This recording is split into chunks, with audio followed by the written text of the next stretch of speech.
Dave here. I'm with Clare De Graaf. Clare, what is the 10-second rule? Well, very simply, it's this. Just do the next thing you're reasonably certain Jesus wants you to do, and do it immediately before you change your mind. Is that in the Bible?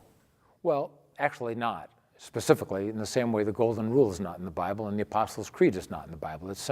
Those are simply mechanisms for us to remember better basic teachings of Scripture. And so Jesus said, if you love me, you will keep my commands. And he who loves me does the will of my Father.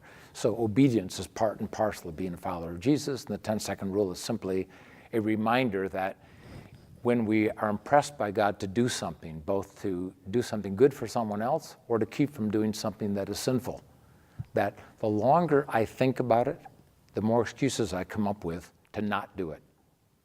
And so the 10-second rule is simply a way to remind me that I need to be spontaneously obedient because I will talk myself out of it most of the time.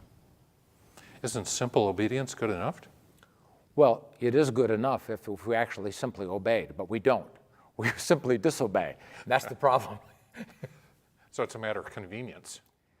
Well, you know what? Here's what's actually happening. Let's think about most of us. When we have an impression from God to do something, we immediately start weighing the cost because we know intuitively this, that if God asks us to do something, whatever it is going to be inconvenient, costly, embarrassing, something we probably don't want to do.